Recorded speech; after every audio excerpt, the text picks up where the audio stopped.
Alright, I am in Shamrock, Texas, and I am at the historic Route 66 Conoco Tower and You Drop In Cafe. This is one of the most iconic buildings on Route 66.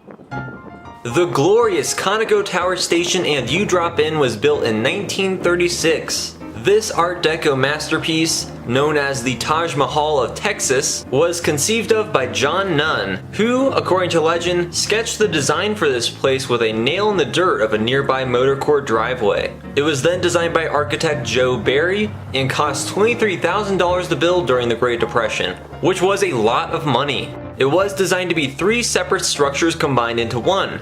The gas station here, the Conoco Tower, and the You Drop In Cafe in the middle. The part on the east end was supposed to be a retail store, but it became a seating area for the cafe. The station was built at what was once the important intersection of Route 66 and Route 83, and it would have been the first stop outside the state of Oklahoma encountered by Okies heading west on their exodus to California from the Dust Bowl.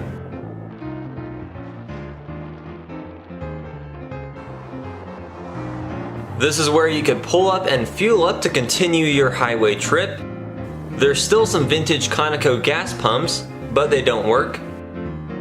There's a painted Route 66 emblem under the awning. I think you could pull your car up in here for a photo op if you'd like. Here's the official Texas historical marker about one of the state's most iconic gas stations, perhaps even more so than Buc-ee's. The Art Deco architecture is indescribably awesome. Everything about this building is so fantastic. It's built of concrete and stucco. It also features lots of glazed bricks, and I really like the glazed ceramic tiling.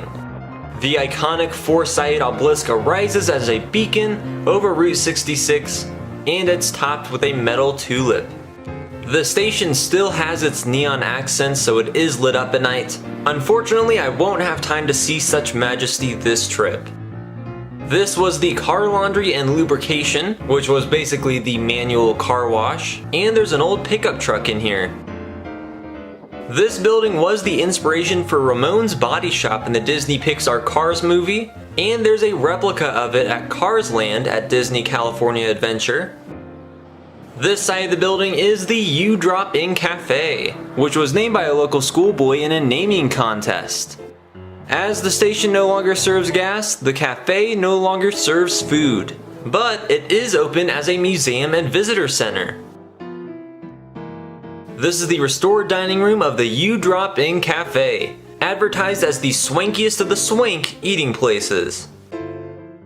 There's a seating counter with a mannequin waitress, and some of the original seating. During the cafe's heyday, it was the only restaurant within 100 miles. Elvis Presley himself dined here at the You Drop In 1963, and this is the very booth where he sat and ate. Elvis frequently traveled this portion of Old Route 66 in the early 60s when he drove from Memphis to Las Vegas for his shows. When locals got the news that the King was at the You Drop In, they started crowding behind the windows to get a glimpse of him, and they actually let you sit in the booth where Elvis sat. This is so awesome. Also, I think the Elvis karate photo on the left side is authentically autographed. Hopefully sooner rather than later, I'm gonna do the entire length of the Mother Road. Especially because of the COVID-19 pandemic, road trip bathroom stops are even more difficult than they used to. But the bathroom here was nice, and the only reason I'm showing it is because I assume the king used this bathroom. And no, he didn't croak in this one. There's lots of push pins in these maps, which shows that people have visited from all over the world. This gem of a building was abandoned and fell into disrepair after Route 66 was decommissioned in 1985. However, it has been saved and restored by the town of Shamrock, and it's now the headquarters for the Chamber of Commerce, and it has a gift shop. There's an old tow truck parked beside the U-drop in.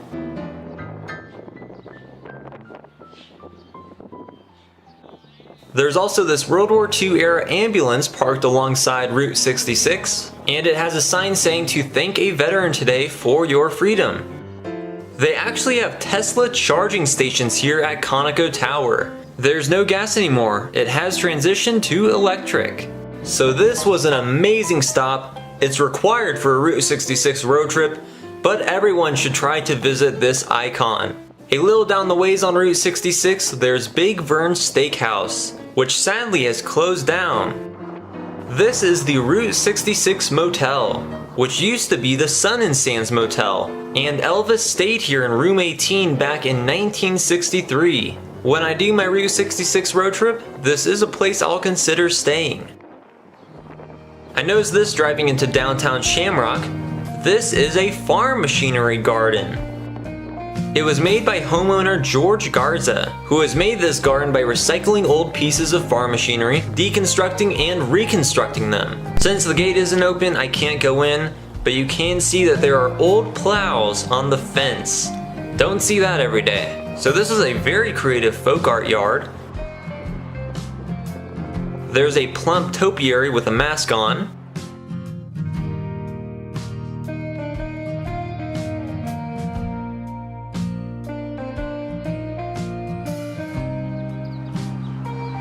And welcome to downtown Shamrock, Texas.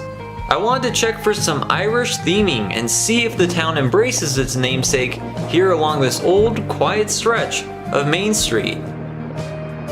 There's an abandoned storefront with some Irish and Route 66 theming. There's the Texas Theater, that's awesome. And there's a Tex-Mex restaurant next to it. There's some green motifs on this building. Those are not shamrocks, but close enough, I guess.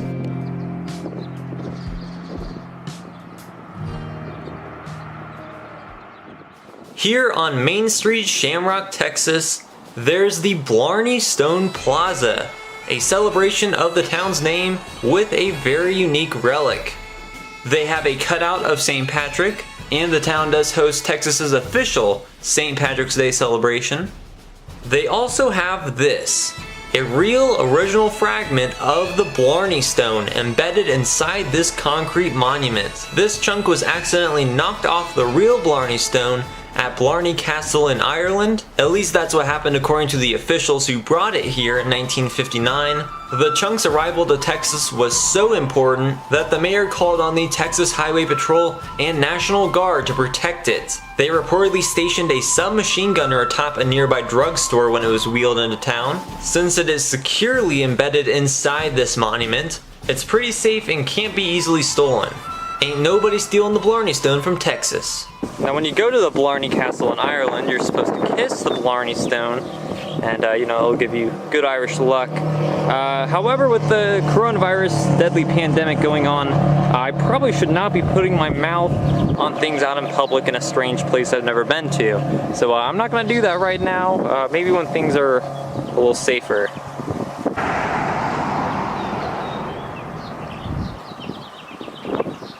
And just a block away from the real Blarney Stone is this empty lot, hanging like a village. It's pretty neat. But also over here they have a second fake Blarney Stone. There it says, "Top of the morning to you," from Shamrock, Texas. And here is a fake Blarney Stone. I have no idea where this rock came from, but apparently it also contains Irish luck. There's even a lucky horseshoe at the base of the monument. The side of this old building also has a mural on it. Pretty Now we're gonna keep heading out on the road, heading towards Amarillo.